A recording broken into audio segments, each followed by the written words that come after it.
Episode 410, the top 10 Gen AI use cases, a Harvard study. The primitive forms of artificial intelligence we already have proved very useful.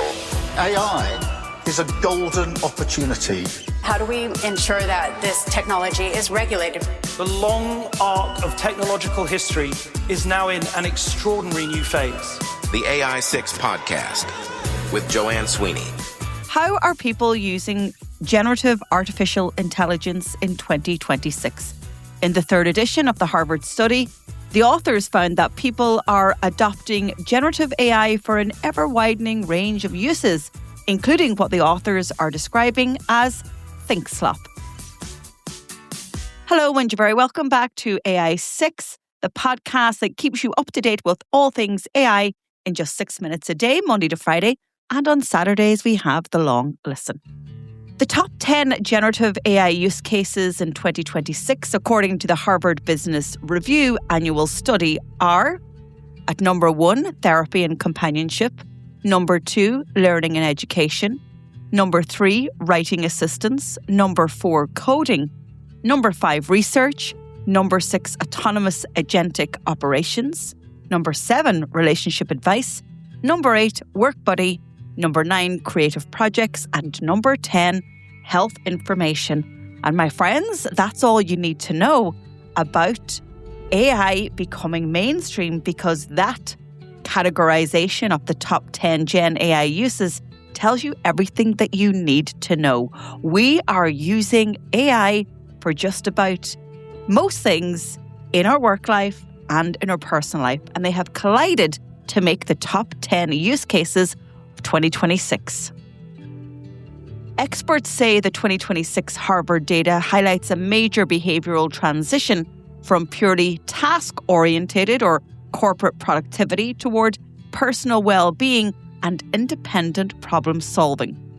Let's go back to that word, thinkslop. Researchers found that in at least 25% of top use cases, users are outsourcing elements of their core thinking, such as making complex choices or seeking personal direction, and they're giving it over to AI models. But there's an element of this that I want to talk about in a little bit more detail. You think about thinkslop and you're like, is this a negative thing? I mean, the term maybe has a negative connotation, but I've been speaking to many people and even myself, and do we make like 60,000 decisions a day? I'm going to have to check that out. Well, my brain certainly thinks it does. And that's why I have military structure in my life, personal life and business life, because I want to live my life by reducing mental fatigue on myself. And when you're a single parent, and when you're running a household on your own, and when you're parenting on your own, and when you're running a business on your own, there's a lot of responsibility on your shoulders. And, the decisions lie with me.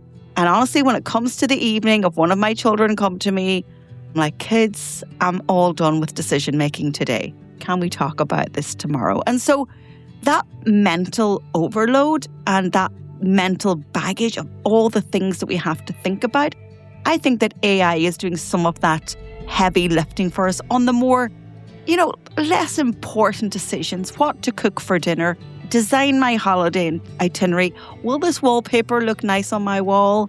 Design my terrace. I mean, these are the things that I use ChatGPT in particular for in my personal life. So I'd like to know, what do you think about thinkslop? And has AI taken away some of that mental burden? Another trend that the team at Harvard found was around therapy and companionship and how that is dominating AI use this year. It holds the number 1 spot, and they're saying that AI is frequently used as an accessible, non-judgmental space to navigate loneliness, stress, or emotional challenges. Well, it is cheaper than a therapist, but I'm absolutely not recommending it. And so, people are turning to this humanless bot to not only brain dump because of thinkslop, but maybe also to empty their hearts and their heads off the emotional baggage that they have. Another trend that researchers have recognized is the autonomous agents breakthrough. And you hear me talking a lot about how 2026 is the year that agentic AI went mainstream. It's a new entry into the 2026 top 10 list, coming in at number 6. And as you may know, if you're a frequent listener to the show, autonomous agentic operations is where AI executes multi-step processes like transcribing meeting summaries, video transcripts, voice notes, and then automatically scheduling events in your calendar, sending emails on your behalf, and maybe producing actions or doing more research before your next meeting. And another trend that they've noticed is organic adoption. So the research from Harvard is saying that these top use cases are what they call bottom-up and individualistic rather than top-down, centrally managed corporate initiatives. And that means that people are using AI irrespective of where in the work chain or the hierarchy that they are.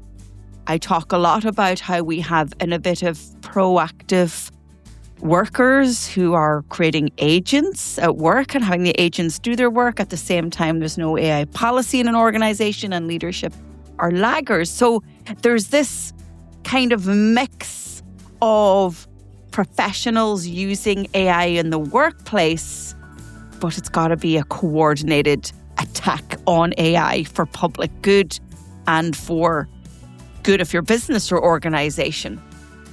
So I'd like you to tell me, what are your top 3 uses of generative AI? Like me, are you using it to make those smaller decisions when your brain is tired and you're mentally fatigued? Are you integrating it into work practices again like me? Or do you have some other interesting stories? I'd love to invite you on to AI6. You don't need to be a company owner. You don't need to be a CEO. If you're an avid, active, enthusiastic user of AI, I'd love you to read the top 10 Gen AI use cases of 2026 and tell me how many of those you are using. That's it for today's show. If you're ready to turn these insights into skills, here's how I can help. Get your copy of my book, AI Playbook, on Amazon. It's the perfect companion to the show. For weekly AI strategy, subscribe to my newsletter, Human in the Loop, on LinkedIn. Or if you want to take the next big step, you can take our CPD accredited professional diploma in AI. Maybe you need something more tailored for your organization. You can book a call in my calendar at digitaltraining.ie. Or if you work in government or public sector, go over to publicsectormarketingpros.com. If you found this episode useful, please share it with a pro that you know. And I'd love to read your comments on Spotify. And if you can, take a second to like, rate, or subscribe wherever you listen. It really helps the show. This is AI6. I'll talk to you on the next episode.